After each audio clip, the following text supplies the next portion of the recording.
وہ تصویر اب بھی میری ڈائری میں محفوظ تھی۔ میں روز رات کو سونے سے پہلے اس اپالو کے نئے نقش حفظ کیا کرتی تھی اور اپنی خوش قسمتی پر رشک کرتی۔ خاندان کی کسی لڑکی کو ایسا شاندار بر نصیب نہ ہوا تھا۔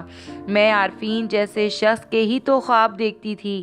بڑی باجی کبھی میری باتیں سنتی تو سمجھاتی کہ اس دنیا میں آئیڈیل ملنا بہت مشکل ہے اور میں تصوراتی خواب و خیال کی دنیا سے باہر آ جاؤں۔ یہ تو صرف میرے خواب ہیں باجی۔ ظاہر ہے امی ابا جہاں میرا رشتہ طے کریں گے آپ لوگوں کی طرح میں بھی چپ چاپ سر جھکا کر پیا دے سدھار جاؤں گی، میں باجی کو تسلی دیتی۔ لیکن جب عارفین کا رشتہ آیا تو میں نے امی ابا کی رائے کا احترام کرنے کے بجائے تابعداری سے انہیں اپنی خواہش سے آگاہ کر دیا۔ ابا بہت روشن خیال باپ تھے، انہوں نے میری مرضی کو مقدم رکھا اور عارفین کے ساتھ میری نسبت طے کر دی۔ میرا شمار اپنے خاندان کی خوبصورت لڑکیوں میں سے ہوتا تھا۔ دلہن بن کر مجھ پر روپ بھی خوب آیا۔ میری کزنز مجھے چھیڑ رہی تھیں کہ مجھے دیکھ کر عارفین کے ہوش اڑ جائیں گے۔ ہوش تو میرے اڑے جب میرا گھونگھٹ پلٹنے کے بعد عارفین نے ناقدانہ نگاہوں سے میرا جائزہ لیا اور سپاٹ سے انداز میں مجھے باور کرا دیا کہ میں ان کی امیدوں پر پوری نہیں اتری، اور یہ کہ میں ان کی اماں کی پسند ہوں تو مجھے کوشش کرنا ہوگی کہ میں کم از کم اماں کی امیدوں پر پورا اتروں۔ میری توقعات کا شیش محل دھڑام سے زمین بوس ہوا تھا۔ میں عارفین جیسی حسین و جمیل نہ سہی لیکن گئی گزری شکل و صورت کی مالک بھی نہ تھی۔ آج سے پہلے تو مجھے ہمیشہ سراہا ہی گیا تھا، لیکن یہ بھی سچ تھا کہ میں عارفین کے آئیڈیل والے تصور پر پوری نہ اترتی تھی۔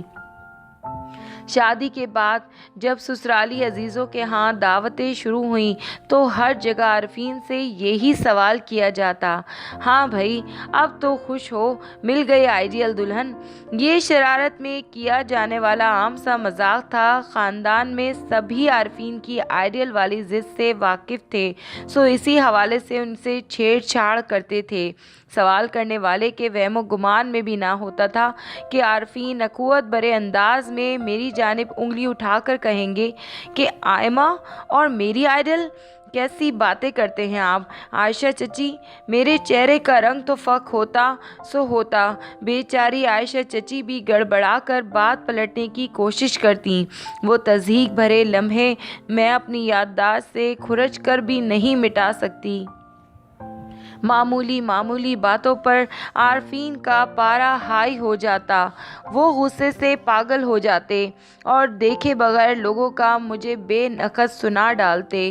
میری ساس بہت ہی شفیق خاتون تھیں، وہ مسلسل مجھے تسلی دلاسے دیے جاتیں۔ آبدہ کے بعد میرے 3 بچے فوت ہوئے۔ بہت ہی منت و مرادوں کے بعد عارفین میری گود میں آیا تھا۔ ہمیشہ ہتھیلی کا چھالا بنائے رکھا، اسی لیے لاڈ پیار میں بگڑ گیا ہے۔ میری بچی، تیرا انتخاب اسی لیے کیا کہ تو مجھے بہت ہی دھیمے مزاج کی لڑکی لگی تھی۔ میرے بگڑے بیٹے کو تو ہی سدھار سکتی ہے۔ عارفین کی غیر موجودگی میں اماں مجھے سمجھاتی رہتی، میں چپ چاپ ان کی باتیں سنتی اور اس بات میں گردن ہلا دیتی۔ کمپرومائز کے سوا اب چارہ ہی کیا تھا؟ اچھے دنوں کی آس میں مجھے یہ وقت صبر و برداشت سے کاٹنا تھا۔ میں کہ جاتی تو نادر اور عارفہ کی ہنستی مسکراتی زندگی بے نام سی خلش میں مبتلا کر دیتی۔ عارفہ میری کزن تھی اور اب نادر کی بیوی۔ معمولی شکل و صورت والی عارفہ کو نادر نے رانی بنا کر رکھا ہوا تھا۔ میں اپنی اور عارفہ کی زندگی کا موازنہ کرتی، پھر ان سوچوں پر خود کو ملامت کرتے ہوئے عارفہ کی خوشیوں کے سدا قائم رہنے کی دعا کرتی۔ وقت گزرتا رہا۔ عاشق کی پیدائش کے بعد میرے ساتھ عارفین کا رویہ قدرے بہتر ہو گیا۔ یاسر کے بعد عارفین مزید بدل گئے۔ وہ اب ایک نرم خو شوہر کا روپ دھار رہے تھے، اور جب عارفین کے رویے میں بہتری آئی تو گھر کے مالی حالات ابتری کا شکار ہو گئے۔ عارفین ایک نیم سرکاری ادارے میں اچھی پوسٹ پر تعینات تھے۔ وہ ایک مالیاتی اسکینڈل میں زبردستی ملوث کر دیے گئے۔ دوسروں کا قصور عارفین کے سر تھوپا گیا۔ انکوائری کمیٹی ان افسران پر مشتمل تھی جن سے دوران ملازمت عارفین کی کبھی نہ بنی تھی۔ بغیر کسی قصور کے انہیں ملازمت سے برخاست کر دیا گیا۔ وہ دور بہت ابتلا اور آزمائش کا دور تھا۔ عارفین شدید ترین ڈپریشن میں مبتلا ہو گئے۔ مزاج میں در آنے والی چڑچڑاہٹ اور کڑواہٹ مجھے ہی بھگتنا پڑی۔ ساس کا انتقال ہو گیا۔ 1.5 برس کا عمار میری گود میں تھا۔ عارفین اپنی بے گناہی ثابت کرنے کے لیے عدالت چلے گئے۔ ایک مدت تک کیس چلا۔ گھر کا سارا جمع جتھا اس کیس پر لگ گیا۔ معمولی ملازمت کرنا عارفین کی شان کے خلاف تھا اور پہلی ملازمت کی برخاستگی کے بعد ڈھنگ کی ملازمت ملنا مشکل تھا۔ گھر میں فاقوں کی نوبت آیا جاتی تھی۔ آبدہ باجی اور سبحان بھائی نے اس کڑے وقت میں بہت ساتھ دیا۔ بے شک وہ قرض کا کہہ کر رقم دیتے تھے لیکن اس آڑے وقت میں ان کے علاوہ کوئی قرض بھی دینے پر تیار نہ تھا۔ سبحان بھائی کے فراہم کیے ہوئے سرمایے سے ہی عارفین نے ایک سپر اسٹور کھول لیا اور اس کے لیے انہیں کیسے راضی کیا وہ ایک الگ داستان ہے۔ پھر اللہ اللہ کر کے کیس کا فیصلہ ہوا۔ عارفین کو باعزت بری کر دیا گیا۔ ملازمت بھی بحال ہو گئی لیکن اب عارفین ملازمت کے حق میں نہ تھے۔ انہوں نے استعفیٰ دے دیا۔ بقایا واجبات کی وصولی سے سبحان بھائی کا قرضہ اتارا گیا اور مزید سرمایہ کاروبار میں لگا دیا۔ اللہ کے فضل سے کاروبار چمک اٹھا۔ گھر میں خوشحالی در آئی۔ بچوں کو اچھے اسکولوں میں داخل کروا دیا لیکن ابھی میرے اچھے دن شروع نہ ہوئے تھے۔ عارفین کے قریبی دوست نے رازداری کا وعدہ لے کر بتایا کہ عارفین آج کل ایک عورت کے چکر میں ہے۔ وہ عورت ان کے سپر اسٹور کی باقاعدہ گاہک تھی۔ حیرت کی بات تھی کہ وہ بہت زیادہ خوبصورت بھی نہ تھی لیکن ادائیں دکھا کر مردوں کا جی لبھانے کا فن اسے خوب آتا تھا۔ عارفین بھی ان اداؤں کے اسیر ہو گئے تھے۔ میں عارفین کے مزاج سے آگاہ تھی کہ اگر اس بات کو بنیاد بنا کر ان سے لڑائی جھگڑا کرتی تو وہ طیش میں آ کر کوئی انتہائی قدم بھی اٹھا سکتے تھے۔ میں 3 بیٹوں کی ماں ہونے کے باوجود بھی اتنی کمزور اور بے بس عورت تھی کہ ڈر کے مارے میں نے آبدہ باجی تک سے یہ ذکر نہ کیا۔ میں اللہ سے گڑ گڑا کر دعا کرتی کہ عارفین راستے پر آ جائیں، ہماری ازدواجی زندگی کسی المناک انجام سے دوچار نہ ہو۔ میں نے یہ سارا معاملہ اللہ پر چھوڑ دیا تھا اور میرے رب نے مجھے مایوس نہ کیا۔ اس عورت کے ایک اور عاشق نے عارفین کو ڈرا دھمکا کر اس عورت سے قطع تعلق پر مجبور کر دیا اور یہ ساری تفصیل مجھے بصیر بھائی، عارفین کے دوست اور ان کی بیوی نے ہی بتائی تھی۔ عارفین کو تو آج تک یہ علم ہی نہیں کہ میں ان کی زندگی کے اس گوشے سے بھی واقف ہوں۔